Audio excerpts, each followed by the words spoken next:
నమస్తే, welcome to Lakshmi talks. ఇవాళ మన టాపిక్ ఏంటంటే, ఏమయ్యా హిమాలయాలకు వెళ్తావా, పవన్ పై ప్రధాని జోకులు.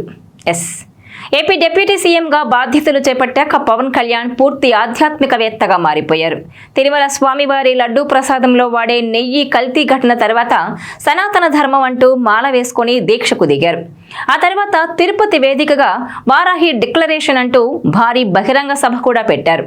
ఇక ఇటీవల సనాతన ధర్మయాత్ర చేపట్టారు. కేరళ, తమిళనాడులోని పలు ఆలయాలను సందర్శించారు.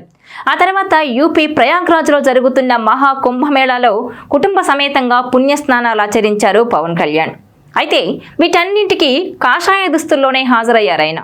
ఇక తాజాగా ఢిల్లీ సీఎంగా రేఖా గుప్తా ప్రమాణ స్వీకార కార్యక్రమానికి కూడా కాషాయ దుస్తుల్లోనే హాజరయ్యారు పవన్ కళ్యాణ్.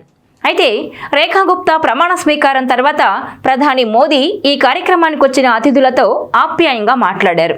నవ్వుతూనే ప్రతి ఒక్కరి దగ్గరకు వెళ్లి మరీ పలకరించారు. ముఖ్యంగా సీఎం చంద్రబాబు, అలాగే డిప్యూటీ సీఎం పవన్ కళ్యాణ్తో ప్రేమగా మాట్లాడారు ప్రధాని మోదీ.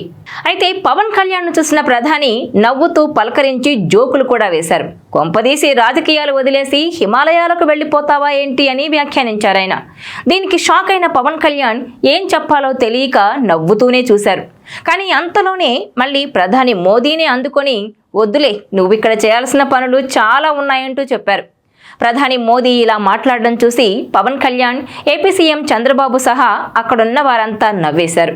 మోదీ కూడా నవ్వుతూనే అక్కడి నుంచి వెళ్లిపోయారు. అనంతరం మోదీ అందుకు ఇంకా చాలా టైం ఉంది, నువ్వు చేయాల్సిన పని చెయ్యి అంటూ పవన్ను ప్రోత్సహించారని చెప్పారు పవన్ కళ్యాణ్. ఈ ఆసక్తికరమైన సంఘటనను పవన్ కళ్యాణ్ మీడియాతో పంచుకున్నారు. ప్రధానిజీ సరదాగా నా కాషాయ దుస్తుల గురించి మాట్లాడారు.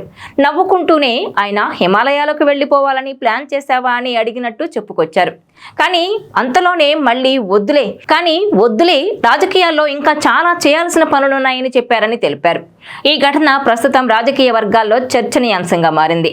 మోదీ, పవన్ మధ్య ఉన్న అనుబంధాన్ని, అలాగే బీజేపీ, జనసేన, టీడీపీ కూటమి భవిష్యత్తులో ఎలా ముందుకు వెళ్తుందనే అంశాన్ని ఈ సందర్భం మరోసారి హైలైట్ చేసిందని అంటున్నారు. ఇక ఈ వీడియో ప్రస్తుతం నెట్టింట వైరల్ అవుతోంది. ఇదిలా ఉంటే దేశ రాజకీయాల్లో ముఖ్యమైన పరిణామం జరిగింది. బీజేపీ గతంలో ఎన్నడూ దక్కని ఢిల్లీ అసెంబ్లీని సొంతం చేసుకున్న తర్వాత ఢిల్లీ కొత్త ముఖ్యమంత్రిగా రేఖా గుప్తా ప్రమాణ స్వీకార కార్యక్రమాన్ని బీజేపీ గ్రాండ్గా నిర్వహించింది. ఈ కార్యక్రమానికి ఏపీ సీఎం, డిప్యూటీ సీఎంలు చంద్రబాబు నాయుడు, పవన్ కళ్యాణ్ హాజరయ్యారు.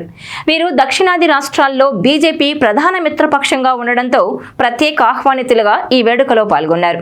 రామ్లీలా మైదానంలో జరిగిన కార్యక్రమంలో రేఖా గుప్తా ముఖ్యమంత్రిగా ప్రమాణ స్వీకారం చేశారు.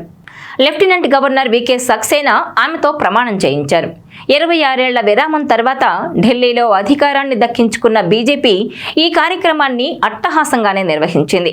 ఈ వేడుకకు ప్రధాని నరేంద్ర మోదీ, పలువురు కేంద్ర మంత్రులు, ఎన్డీఏ పాలిత రాష్ట్రాల ముఖ్యమంత్రులు, బీజేపీ అగ్రనేతలు హాజరయ్యారు. అయితే ఈ వేడుకలో ప్రధాని ప్రత్యేకంగా చంద్రబాబు, పవన్ కళ్యాణ్ను స్నేహపూర్వకంగా పలకరించడం మాత్రం ఆసక్తిని కలిగించింది. వీరి మధ్య జరిగిన మాటల్లో వారి బీజేపీతో ఉన్న బలమైన పొత్తు స్పష్టంగా కనపడిందని అంటున్నారు. అయితే ఇది కేవలం ఢిల్లీ పర్యటన మాత్రమే కాదు. చంద్రబాబు, పవన్ కళ్యాణ్ రాజధానికి రావడానికి రాజకీయ ప్రాధాన్యత కూడా ఉందట. వీరి ప్రధాన ఉద్దేశం ప్రమాణ స్వీకార వేడుకలో పాల్గొనడమే అయినప్పటికీ ఇతర ముఖ్యమైన అంశాలపై చర్చించేందుకు వీరు ఢిల్లీ వెళ్లినట్టు తెలుస్తోంది. ఇక అమిత్ షాతో సమావేశంలో ఏపీలో రాజకీయ సమీకరణల గురించి చర్చించినట్టు సమాచారం. దీన్ని బట్టి చూస్తే చంద్రబాబు, పవన్ ఢిల్లీ పర్యటన వెనుక కేవలం ఒక ప్రమాణ స్వీకార కార్యక్రమానికి హాజరు కావడం మాత్రమే కాదని, రాష్ట్ర ప్రయోజనాలకు దీన్ని బట్టి చూస్తే చంద్రబాబు, పవన్ ఢిల్లీ పర్యటన వెనుక కేవలం ఒక ప్రమాణ స్వీకార కార్యక్రమానికి హాజరవ్వడం మాత్రమే కాదని, రాష్ట్ర ప్రయోజనాలను ముందుకు తీసుకెళ్లేందుకు కేంద్రం పెద్దలతో చర్చలకు కూడా అని అర్థమవుతోంది.